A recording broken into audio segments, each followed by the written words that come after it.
Bonjour et bienvenue dans cette bibliothèque. Aujourd'hui, je vais vous parler de tout ça. Tout ça. C'est 1, 2, 3, 4, 5, 7 livres. Allons-y, c'est parti. Ne tergiversons pas, je vais vous parler de ce livre-là. Je crois que je l'avais évoqué la dernière fois, mais je ne l'avais qu'en numérique à l'époque, quand je l'ai lu. Donc je l'ai lu en numérique. Et ça s'appelle Les Disparus de Blackmore, d'Henry Lovenbrook. Henry Lovenbrook. Aux éditions XO. Et alors j'ai beaucoup aimé, il y a une ambiance, une atmosphère un petit peu gothique, ça rappelle pas mal le genre policier un petit peu classique, Agatha Christie, Sherlock Holmes, et ça rappelle aussi un peu Lovecraft parce que il y a peut-être un côté fantastique, vous voyez dans quel style, un peu glauque, un peu... ça se passe sur une île anglo-saxonne, c'est l'île de Blackmore. Un peu comme vous voyez Guernesey, tout ça, c'est un peu un régime particulier. Ça se passe en 1927, donc entre les deux guerres. Et nous avons deux sortes de détectives. Je dis sortes parce que il y en a une, elle est criminologue, et l'autre, il est détective privé, qui sont invités sur l'île par deux personnes différentes pour enquêter sur des disparitions, les disparus de Blackmore. Et ces deux personnes ne se connaissaient pas, et elles vont enquêter ensemble, et ils vont former tous les deux un couple un petit peu à la chapeau melon et bottes de cuir, si vous voulez un petit peu l'ambiance. J'ai beaucoup aimé aussi les personnages qui étaient sympas. Il y a aussi beaucoup d'humour dedans. Ils ont des répliques très très drôles tous les deux. Et il y avait un petit mélange de gothique, de suspense, de mystère, et un petit côté aussi humoristique qui était très bien, très sympa. J'aime beaucoup. Il y a même un moment où il y a une sorte de scène de théâtre, tellement les dialogues sont foufous, quoi. C'est vraiment bien. Je vous raconte pas l'enquête, hein, parce que voilà, ce serait dommage de vous spoiler. Il y a aussi des messages codés dedans. Enfin, vous voyez l'ambiance un petit peu Edgar Poe, voilà, tout ça. Et c'est pour ça que j'ai beaucoup aimé. D'ailleurs, il parle de Poe dedans à un moment donné pour décrire justement un petit peu l'ambiance. Ensuite, j'ai lu, alors pas du tout dans le même univers, Les Extraordinaires de Julien Sandrel aux éditions Calman Lévy. Alors Julien Sandrel, il aime bien prendre des personnages un petit peu, on va dire, lambda, et les mettre dans des aventures qu'on vit pas tous les jours. Et là, c'est l'histoire d'une femme qui a pas loin de 50 ans, mais elle a encore l'âge de candidater pour une sélection de l'ESA, vous savez, l'agence européenne de l'espace.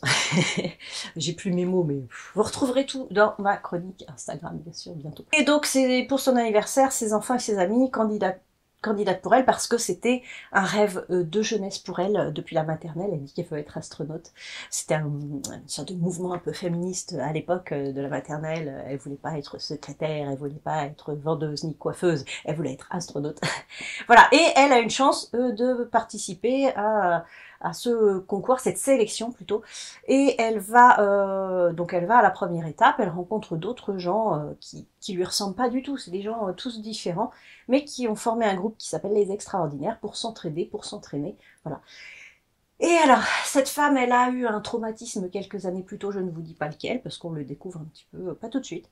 Et elle rencontre ces autres personnes, et elle s'aperçoit finalement qu'il faut pas se fier à l'apparence, parce que tous ont plus ou moins quelque chose à cacher. Voilà, et c'était très émouvant. Et au milieu, comme ça, au milieu du roman, on a une intrigue qui arrive, on se croirait un peu dans un thriller. Et moi, je me dis, j'ai vraiment hâte, si c'est possible, que Julien Sandrel écrive des thrillers, parce qu'à mon avis, ça devrait cartonner, ça devrait être génial. Voilà, Les Extraordinaires, c'était très émouvant. Et moi, qui avait très envie aussi d'être astronaute quand j'étais petite, ça m'a parlé tout de suite. Voilà. Ensuite, j'ai lu un petit livre qui s'appelle L'homme qui n'aimait plus les chats de Isabelle Hopi chez Folio. C'est un petit peu... Alors, vous voyez 1984, vous voyez Matin Brun, vous les prenez tous les deux, vous secouez et vous avez ça. Ça se passe aussi sur une île, et c'est des gens qui sont venus là habiter exprès parce qu'ils étaient un petit peu en marge de la société, ils voulaient pas rentrer dans des cases. Et donc ils habitent tranquillement sur cette île, et il se trouve qu'il y a des chats aussi qui sont arrivés, on sait pas trop comment, et les gens les aiment beaucoup, ces chats, ils sont libres et tout. Et petit à petit, les chats disparaissent. Et donc les gens s'inquiètent et tout, ils envoient l'instituteur sur le continent pour demander pourquoi les chats ont disparu. Il paraîtrait que quelqu'un serait venu les enlever et tout, et l'instituteur revient avec une solution. Et la solution, ce sont des chats. Mais en fait, ces chats, ce sont des chiens. On leur dit, si, ce sont des chats, vous prenez ces chats, on vous donne une laisse, on vous l'offre, et voilà, c'est des chats. Et les gens disent, mais non, c'est des chiens. Et petit à petit, les gens se laissent avoir comme ça. Et ils disent, ah bah oui, finalement, c'est des chats et tout. Si tout le monde le dit, si les scientifiques le disent, ce sont des chats. Alors c'est un petit conte, une petite fable, un petit pamphlet sur notre société de consommation, sur les besoins qu'on nous oblige à avoir ou qu'on pense avoir alors qu'on n'en a pas du tout besoin. Vous savez, les smartphones, la télé, tout ça.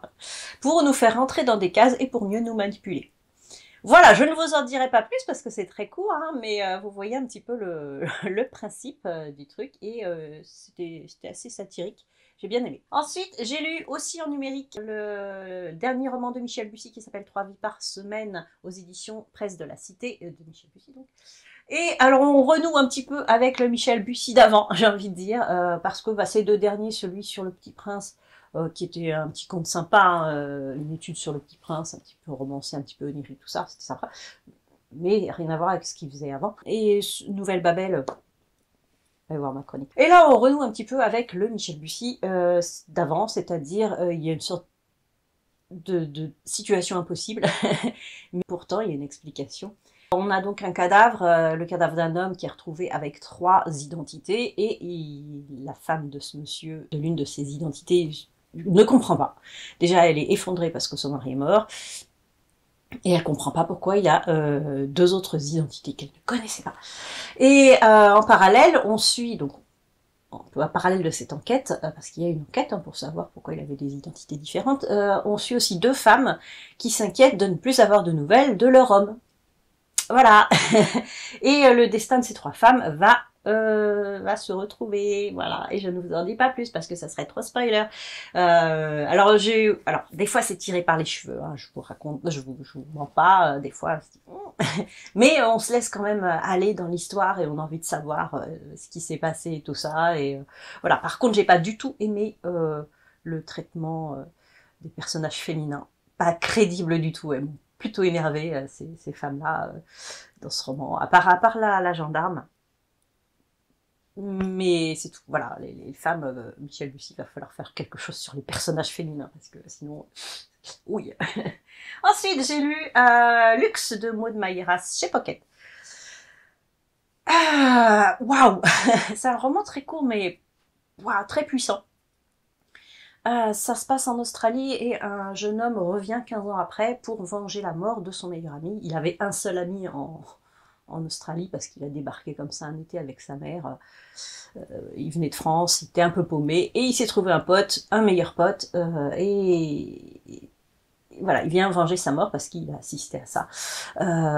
Donc ensuite sa mère est morte, il est reparti en France et il a été de foyer en foyer, il revient et voilà, et il met en place un petit plan, mais pas trop, un peu bancal, mais voilà, pour tuer la personne qui a tué son meilleur ami. Et il se trouve que ça se passe pas du tout comme il pensait que ça se passerait.